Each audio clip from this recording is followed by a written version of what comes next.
Hello everyone, welcome to beat the street. तो आज हम फंडामेंटल एनालिसिस में बात करेंगे जेएसडब्ल्यू स्टील के बारे में, जो कि इंडिया का नया स्टील किंग है।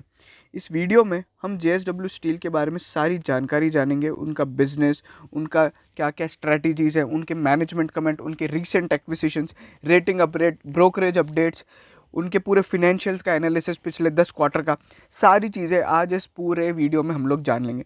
जेएसडब्ल्यू स्टील कहाँ से कहाँ तक कैसे आई है, ये सारी चीज़ें हम लोग जान लेंगे। ठीक है, उसी के अलावा हम लोग यहाँ पे जेएसडब्ल्यू स्टील पे हमारा एक ओपिनियन भी शेयर करेंगे। और अगर आप वो ओपिनियन पे बात करना चाहेंगे और सब कुछ समझना चाहते तो ये पूरा वीडियो ज़रूर देखिएगा। आप सीधा हमारे ओपिनियन पे जाएंगे तो आपको हमारा वो ओपिनियन इतना ढंग से समझ नहीं आएगा। ठीक है, और अगर आप इसमें लॉन्ग टर्म इन्वेस्टर है या फिर इंडिया की स्टील इंडस्ट्री को जानना चाहते हैं तो आप हमारे वीडियो को पूरा ज़रूर देखिएगा। अगर आप हमारे चैनल पे पहली बार आ रहे तो इसी तरह के कंप्लीट फंडामेंटल इंसाइट्स और एनालिसिस, स्टॉक टिप्स और स्टॉक एनालिसिस के लिए हमारे चैनल को ज़रूर सब्सक्राइब करें। चलिए, अगर मैं बात करूं जेएसडब्ल्यू स्टील की तो ये 50% से भी ज़्यादा भाग चुका है पिछले एक महीने में। जहां इसका भाव 400 रुपये था, ठीक है, अगर आप देखेंगे 1 मार्च के करीब यहाँ पे इसका भाव 400 रुपये था, अब वो भाव जाके 614 रुपये हो चुका है। ठीक है, और लगभग उससे भी ज़्यादा है। ठीक है, तो ये है हमारी 50% रैली जो जेएसडब्ल्यू ने अभी देखी गई है। अगर आप पूछना चाहेंगे कि अब इसके पीछे क्या क्या रीजंस हैं, तो मैं आपको बता दूं जेएसडब्ल्यू स्टील में दो तरह के रीजंस देखने को मिले हैं जो यहाँ पे जेएसडब्ल्यू की रैली को सपोर्ट करते हैं। एक तो है मैक्रो इकोनॉमिक सिचुएशंस, मतलब जो ओवरऑल स्टील इंडस्ट्री का आउटलुक है और स्टील का मार्केट डिमांड वगैरह, और कंपनी के खुद के जो माइक्रो लेवल की चीज़ें होती है, जो मतलब कंपनी के एक्विजिशंस वगैरह हो गए या कंपनी का कुछ बड़ा प्लान वगैरह हो गया। ठीक है, तो अभी अगर हम बात करते हैं सबसे वन बाय वन सारे रीजंस जानेंगे और उसके बाद हम लोग कुछ फिनेंशियल स्टेटमेंट का एक अच्छा खासा एनालिसिस करेंगे और जानेंगे कंपनी का आउटलुक कैसा है। अगर मैं आपको बात करूं, और साथ ही में हम लोग पीयर कंपैरिजन भी करेंगे इस बीच में टाटा स्टील के साथ और बाकी जो सेल के साथ और जिंदल स्टील के साथ। ठीक है, अगर मैं बात करूं सबसे पहले यहाँ पे ये जो स्टील मेकिंग कंपनी है, अभी स्टील मेकिंग में दो तरह के यहाँ पे प्रोडक्ट होते हैं। अगर आप देखेंगे तो अगर आप देखेंगे यहाँ पे स्टील की प्राइस में एक भारी यहाँ पे तेजी देखने को मिली है। 4,000 से 4,000 4,500 से स्टील की प्राइसेस बढ़ा दी गई है। ठीक है, अब ये दो तरह के प्रोडक्ट होते हैं, एचआरसी और सीआरसी। अब इसमें हम लोग को ज़्यादा जानने की ज़रूरत नहीं है कि क्या क्या होते हैं। और उसी के साथ मैं आपको बता दूं स्टील प्राइस में इतनी तेज़ी, यहाँ पे ओवरऑल जो डिमांड आउटलुक है और कॉमोडिटी की प्राइस बढ़ रही है और उनके जो इनपुट रॉ मटेरियल यानी लॉजिस्टिक कॉस्ट वगैरह हो गया और जो रॉ मटेरियल्स होते हैं उनकी प्राइस बढ़ने के कारण यहाँ पे प्राइस में तेजी देखने को मिली है। उसी के साथ जो एक और कंपनी आर्कलर मित्तल और सेल, और इन लोग ने भी अपने यहाँ पे प्रोडक्शन अपने यहाँ पे स्टील के प्राइस बढ़ाए हैं। ठीक है ना, वहीं पे रेटिंग अपग्रेड की बात करते तो जेएसडब्ल्यू ने जो रेटिंग अपग्रेड दिया है अभी यहाँ पे, उसमें ये एक मूडी इन्वेस्टर ने अपनी अपडेट में बताया कि उनकी जो रेटिंग आउटलुक है वो पहले नेगेटिव थी, अब वो यहाँ पे पॉजिटिव स्टेबल हो चुकी है। अभी आउटलुक का मतलब क्या होता है, और जो रेटिंग है वो BA2 है। BA2 ठीक ठाक रेटिंग है, इसमें ज़्यादा खराब भी नहीं है, ज़्यादा अच्छी भी नहीं है। लेकिन यहाँ पे आउटलुक बदल गया। आउटलुक मतलब क्या होता है कि आने वाले टाइम में कंपनी का डेब्ट का आउटलुक क्या है, मतलब वो नेगेटिव है या पॉजिटिव है या स्टेबल है। तो अभी कंपनी का स्टेबल है, मतलब मूडीज़ का मानना है कि कंपनी की डेब्ट रिलेटेड प्रॉब्लम्स जो रहेंगी वो कोई खास नहीं होंगी, ना ज़्यादा एक सिग्निफिकेंट डेप्ट रिडक्शन देखने को मिलेगा, ना ही ज़्यादा डेप्ट बढ़ेगी। ओवरऑल जो डेप्ट रिलेटेड प्रॉब्लम्स है स्टेबल रहेगी, किसी ज़्यादा कोई यहाँ पे नुकसान देखने को नहीं मिलेगा। वहीं पे अगर हम बात करते हैं, अभी मैं आपको डेप्ट के बारे में एक और चीज़ बताऊंगा कि कैसे जेएसडब्ल्यू का जो भूषण पावर स्टील का एक्विजिशन है उससे यहाँ पे डेप्ट नहीं बढ़ेगी।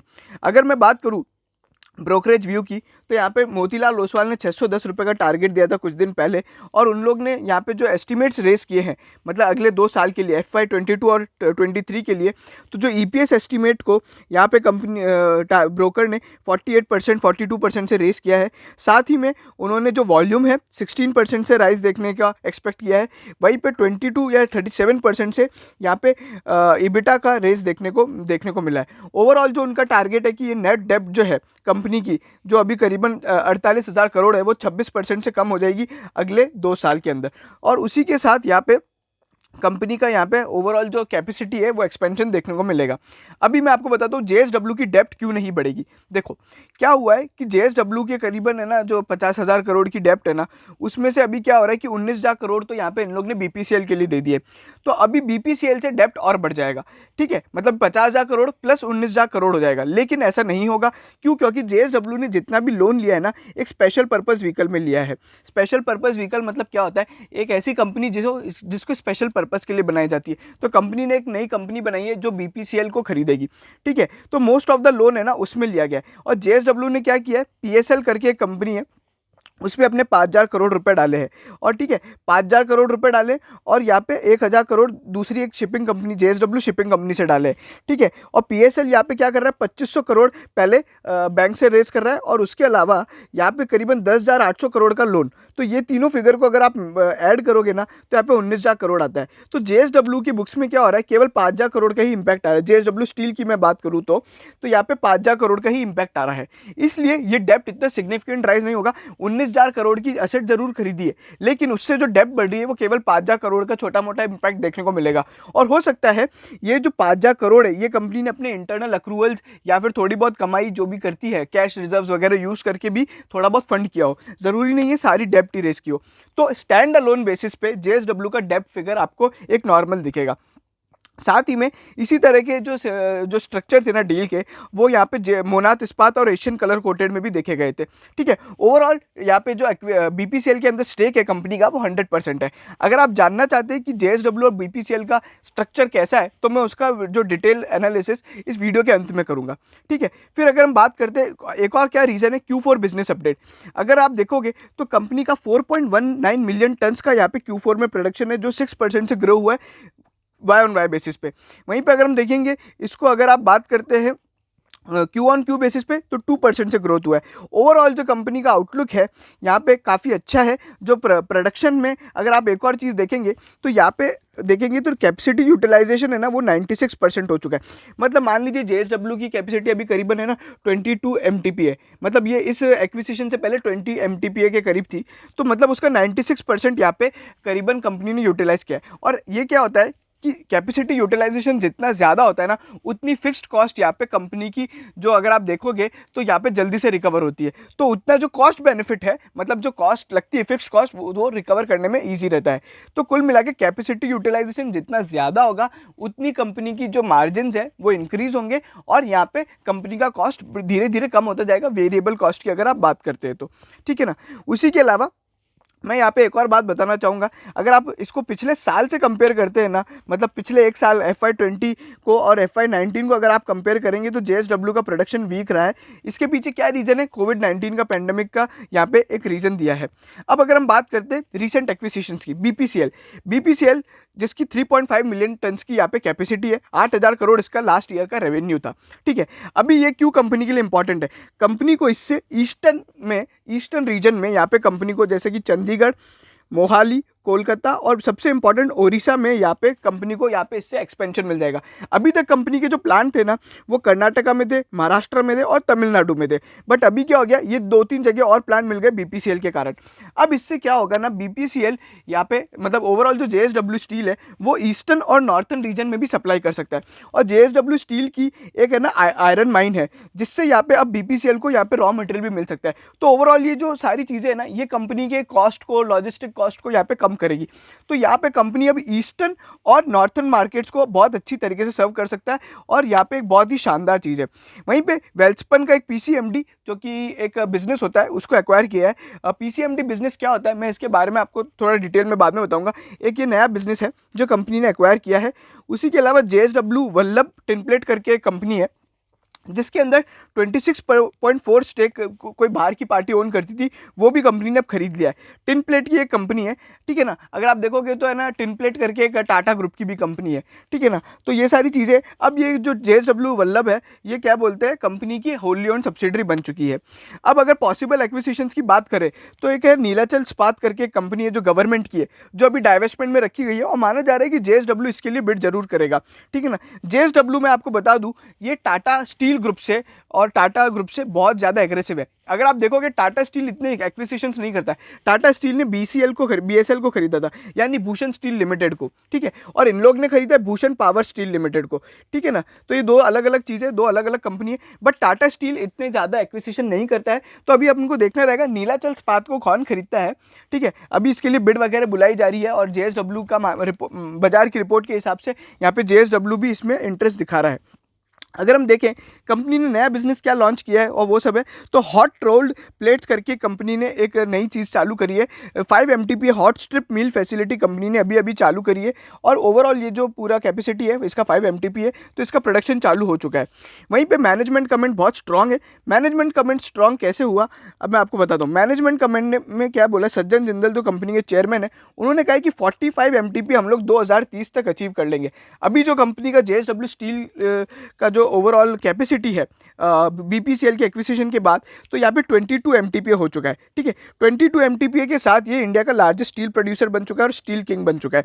अगर आप देखेंगे कंपनी का एक और एक्सपेंशन प्लान जो चल रहा है महाराष्ट्र के अंदर, जो इनका प्लांट है डोलवी में, मुंबई के पास में, वहाँ पे कंपनी का 5 MTPA का एक प्लान चल रहा है एक्सपेंशन, जो Q1 FY22 में कंप्लीट होने वाला है। मतलब 22 + 5 इस साल ही आपको देखने को मिल जाएगा 27। और जो कंपनी का 45 मेट्रिक MTPA का जो प्लान है वो काफ़ी स्ट्रांग दिख रहा है। तो ये सारी जो रीजंस है ना, इनके कारण कंपनी में यहाँ पे एक बहुत ही ज़्यादा आपको एक फ्रेश आउटलुक, और जो पूरा स्टील किंग बन चुका है उसके कारण यहाँ पे कंपनी के पूरे यहाँ पे फंडामेंटल्स बदलने वाले।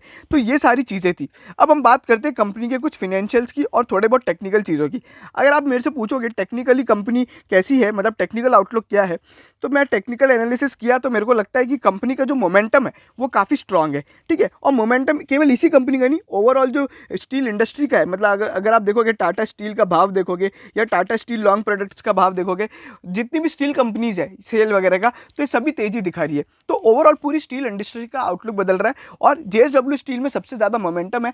आने वाले कुछ समय में आपको थोड़ी बहुत और तेजी देखने को मिल सकती है, ठीक है। अभी अगर हम बात करें कंपनी के नेटवर्थ की, नेटवर्थ पर शेयर, मतलब कि टोटल एसेट्स को जब आप डिवाइड करते हैं, नेट एसेट्स को अगर आप शेयर से डिवाइड करते हैं, तो आपकी जो बुक वैल्यू आती है ये 156 रुपीज़ बुक वैल्यू है। इसके लिए आप जो अभी भाव दे रहे हो ना 614 रुपये दे रहे हो। क्यों दे रहे हो?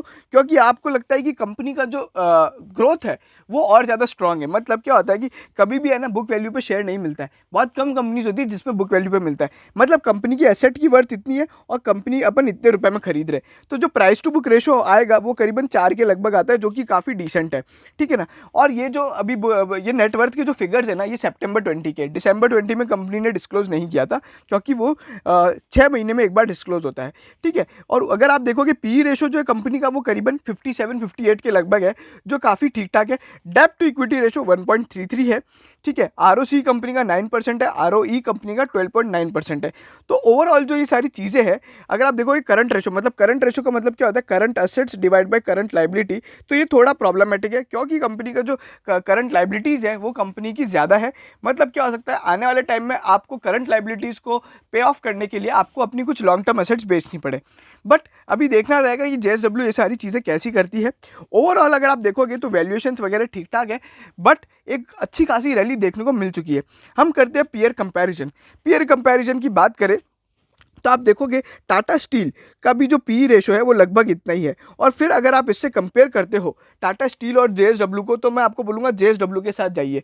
इसके पीछे क्या रीज़न है, JSW बहुत एग्रेसिव है, ठीक है ना। तो ये जो पी वैल्यूएशंस है ये JSW के लिए बैठते हैं, बट JSW का प्रॉब्लम है उनकी डेप्ट। JSW के लिए डेप्ट का ही एक प्रॉब्लम है। अगर आप इसका डेप्ट टू इक्विटी रेशो देखोगे 1.33 है, ठीक है। बट अभी आप टाटा स्टील का भी देखोगे तो 1.7 है, बट टाटा स्टील के साथ प्रॉब्लम नहीं है, क्योंकि टाटा स्टील के अंदर टाटा सन्स है और टाटा सन्स के पास बहुत सारा फंड है। वो TCS से पैसा डिविडेंड वगैरह बायबैक करके लेके पूरे टाटा स्टील को संभाल सकता है, ठीक है ना। टाटा ग्रुप बहुत बड़ा है, JSW इतना बड़ा नहीं है।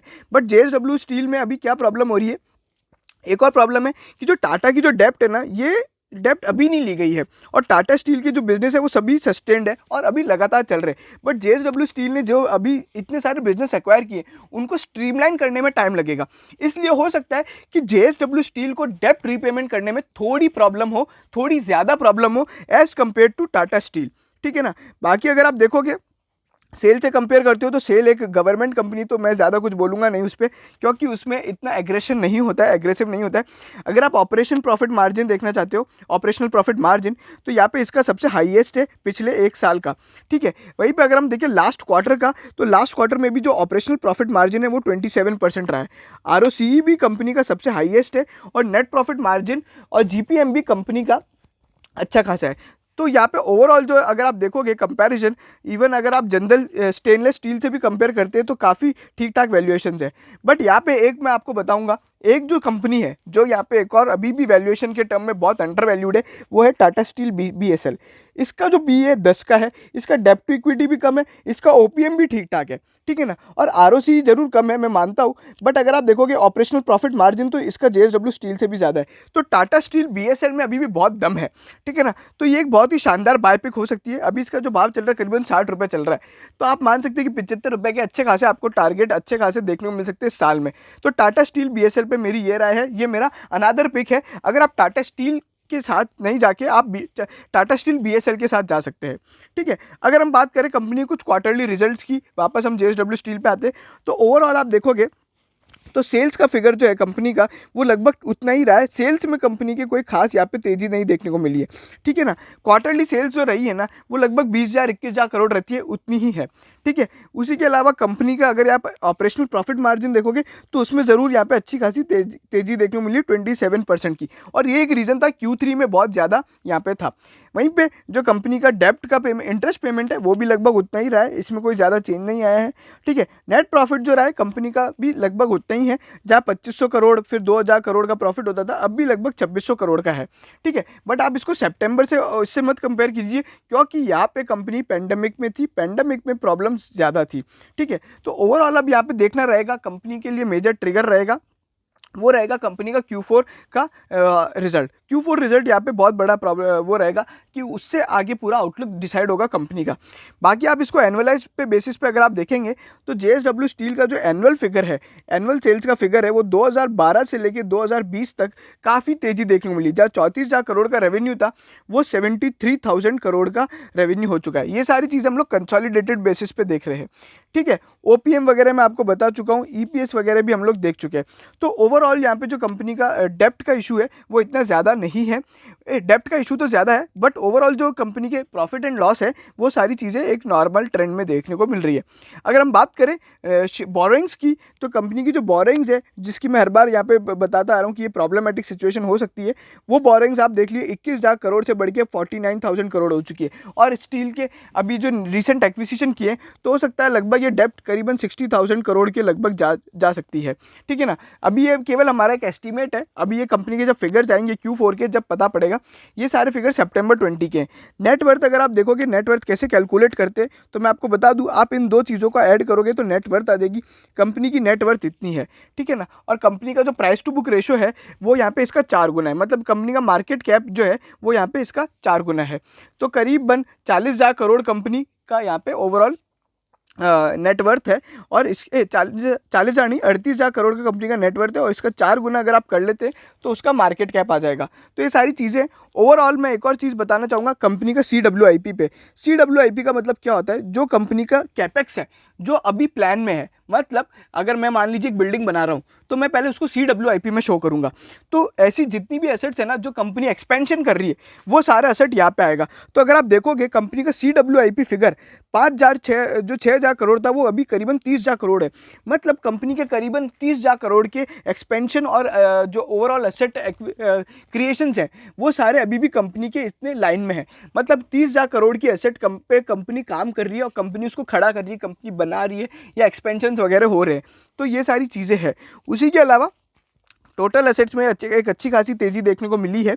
अगर आप देखेंगे कैश फ्लोज कंपनी के मार्च 20 के लिए काफ़ी ख़राब रहे थे, एक नेगेटिव कैश फ्लो देखने को मिला था। कंपनी ने इन्वेस्टमेंट बहुत ज़्यादा किया है, और यही एक पीछे रीज़न है कि अभी अपने को यहाँ पे ठीक है 1 साल बाद मार्च 20 से मार्च 21 में एक अच्छी खासी तेज़ी देखने को मिल रही है, ठीक है। अब हम बात करते हैं, अगर आप जानना चाहते हैं फाइनल ओपिनियन की, तो मैं आपको बता दूं जेएसडब्ल्यू स्टील में एक बड़ी प्रॉब्लम हो सकती है। एक तो डेप्ट की, ठीक है, डेप्ट की प्रॉब्लम हो सकती है, और दूसरा यहाँ पे अभी जेएसडब्ल्यू स्टील पे सुप्रीम कोर्ट की एक रूलिंग आना बाकी है जो बीपीसीएल के एक्विजिशन से रिलेटेड है। देखो क्या हुआ था ना, बीपीसीएल में है ना, पुराने जो प्रमोटर थे उनके ऊपर यहाँ पे है ना, जो संजय सिंघल थे उनके यहाँ पे ईडी की रेड पड़ी थी। और ईडी बोलता है कि हम लोग करीबन 6-7 हज़ार करोड़ की यहाँ पे इसकी जो असेट्स है वो जब्त कर लेंगे। और ये असेट्स किसकी जब्त करेंगे? बीपीएसएल की, क्योंकि वो पुराने प्रमोटर के पास थी।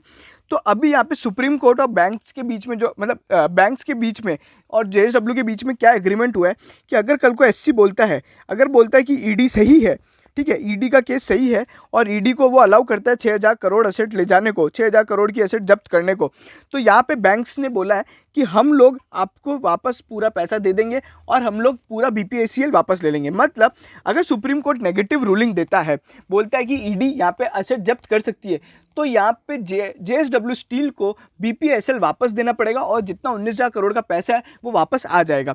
तो ये एक बहुत बड़े प्रॉब्लम हो सकता है, क्योंकि जेएसडब्ल्यू के लिए बीपीएसएल बहुत बड़ी एसेट है और इसके लिए कंपनी काफ़ी मेहनत भी कर रही है। और जब तक ऐसी रूलिंग नहीं आती है ना, कंपनी बीपीएसएल में कोई बड़ा यहाँ पे एक्सपेंशन प्लान नहीं कर सकती है, ठीक है ना, क्योंकि अगर कुछ भी बड़ा अभी इन्वेस्ट करने में प्रॉब्लम है, क्योंकि कभी भी यहाँ पे सुप्रीम कोर्ट की रूलिंग आ सकती है। और मैनेजमेंट ने जो अपना 2 ईयर्स का प्लान बताया उसमें भी यही है कि 2 साल के अंदर आफ्टर सुप्रीम कोर्ट की रूलिंग कंपनी इसको स्ट्रीमलाइन करेगी। बट जब तक यहाँ पे रूलिंग नहीं आती है तो बीपीएसएल में यहाँ पे कोई बड़ा इन्वेस्टमेंट नहीं करेगी और ये एक बहुत बड़ा प्रॉब्लमेटिक सिचुएशन है अभी जेएसडब्ल्यू के लिए।